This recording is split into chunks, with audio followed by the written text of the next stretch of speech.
Y'all, it's your girl Dana back with another video for the life of D, and I'm back with part 2, which is delivery day of baby MJ. So let's just say on that day I woke up, which was September 3rd, I woke up and I was just like, I got a feeling he's coming today. I got a feeling, I just feel it. I just kept saying that. You know, my baby daddy, he ain't paying me no attention. I'm just like, I really feel like he coming today. So we was very active that day. I did a lot of walking. He had got his daughter that day. We had went to Witten Woods. We had did a lot of walking. And then we had went to the laundromat and was doing a bunch of laundry with my mom, for my mom. And like, we had went to the mall. We was walking around Burlington Coat Factory and everything. Like, we was just doing a lot. Like, I was so sore. By the end of that day, my hips was just cracking. And like, I was just in pain. So, you know, later on, we took his daughter home. Everybody went home. We ain't go get home probably till like, I want to say probably like 7, 8 o'clock at night. And, you know, I went to the bathroom and I said my mucus plug came out. And I'm like, I went upstairs and I'm like, you think we should go to the hospital? We both like, nah, because the last couple of days we had been running back and forth to the hospital for little things, maybe because I probably wasn't feeling him move, or I was just having really bad contractions or pain, bunch of pelvic pain, and was just, you know, scared, trying to make sure I wasn't in labor. And we're just like, man, forget this. We're not finna keep running back to the hospital. We just gonna go upstairs, lay down, and we gonna go about our business. So we dozed off watching a movie. We dozed off probably around like 10 o'clock. At midnight, I woke up. Had a really, really bad contraction that woke me up out my sleep. I sat up on the side of the bed and I'm like, ooh, I'm still having this real bad contraction. Then I felt wet and I'm like, did I pee on myself? But I had to pee too at the same time. So I go downstairs. I'm still having a contraction. Like, I'm like, ooh. I go downstairs and I sit on the toilet and I see I'm still dripping. I'm peeing, but I'm still dripping. Like, and I'm like, this ain't right. Like, you know when your water break, and I'm like, bro, my water is broke. Like, cause the water just kept coming out and coming out and coming out. And then once I got up and I wiped, I seen a little bit of blood on the toilet paper, and I'm like, oh yeah, it's go time. I would go upstairs. I'm like, Marcus, get up. I told him, like, get up. It's time to go. It's baby coming. Let's go. I showed him blood and he was like, oh, okay, let's go. He started. I ain't never seen him move so fast in my life. I went and got the baby bag and he dipped me to the hospital so fast. But when I got there, they had to test the water to make sure that it was actually the water and making sure that it wasn't my urine. So they came back in there and they like, yeah, your water's definitely broke, you know. But it wasn't bad, you know. I just had that one contraction at home. I was contracted a little bit, but it just felt like my normal menstrual cramps, because like, again, in the previous video, I had really bad cramps anyway, so it wasn't no difference for me. So, you know, they took me back into the room so I could get comfortable and, you know, lay down and stuff, and I was contracting and stuff, but it still felt normal, you know, like a regular menstrual cramp. The only time I can say I felt anything, because I did have to keep peeing frequently, so he would help me get up and go use the bathroom. The only time I felt something was when I was standing up to pee. I literally had to just stand up like a guy and just pee over the toilet, because if I tried to squat or anything, I felt all that pressure. Like, it made me start shaking like The Exorcist. Like, so I'm like, okay, yeah, I'm not standing up. We're gonna go lay back down. So, you know, I slept most of the time. You know, I feel contractions here and there that kind of wake me up a little bit, and I was just like, you know, and I go back to bed. And then I guess my contractions was so bad, the nurse kept coming in there and she like, I guess she was watching the contraction monitor and she was like, are you sure you don't want epidural? And I'm like, no, I'm good, you know. I mean, it's not that bad right now, you know, to where the point I felt like I needed one anyway. I don't know. So it probably was about 6, 7 o'clock in the morning, because we had went to the hospital at midnight. So this is around like 6 o'clock in the morning. Again, she came in the room. They told me they was getting ready to take me upstairs to the actually delivery room where I would be having MJ. And I went in there and she's like, I was like 7 centimeters dilated.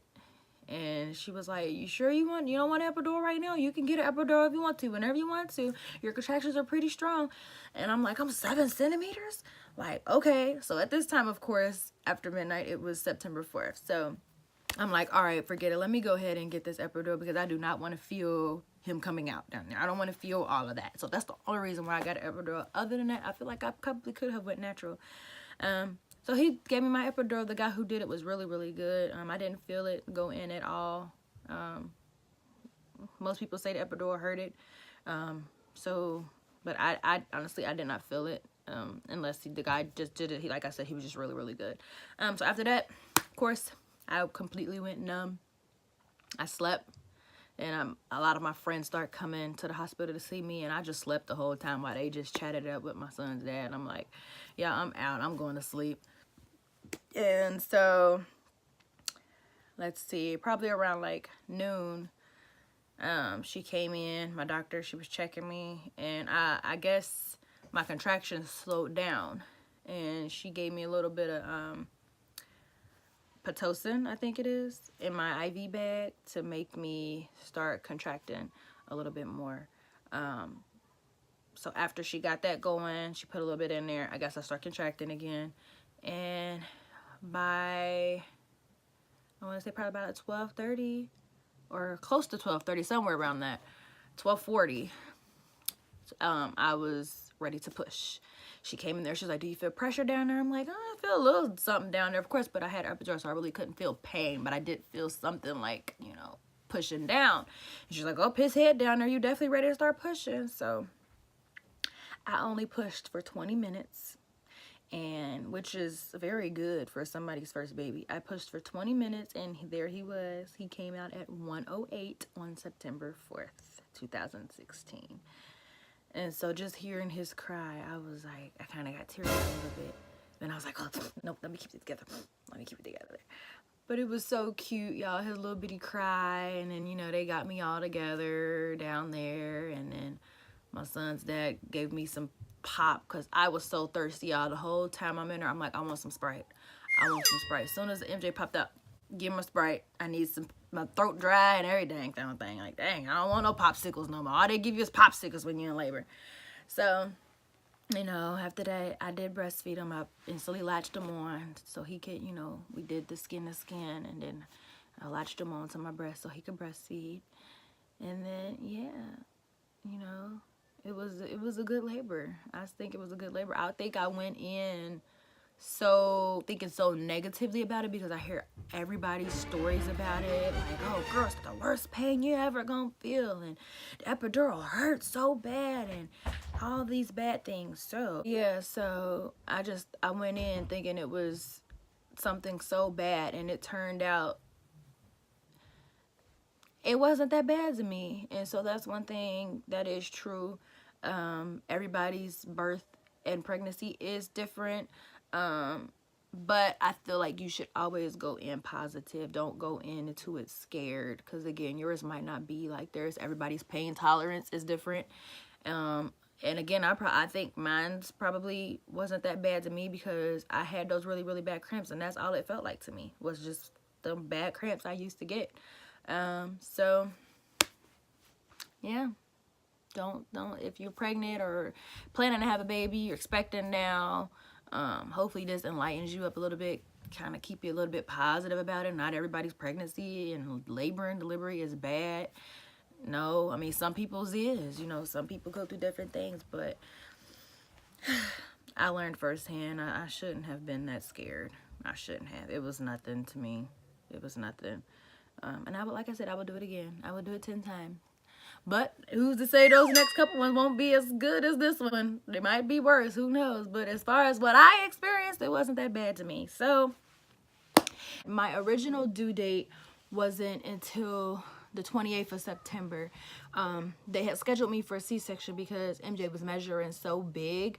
I was like 8 months pregnant, and he was measuring like over 6 pounds. And, you know, they were saying they didn't really want to deliver him vaginally because they would have to break his shoulders and all that. So that's why I was doing so much walking and everything that day, because I was really trying to walk him out anyway. So I was like, I'm not getting no C-section. I was so terrified to get put to sleep, whatever. I'm scared of surgery. So yeah.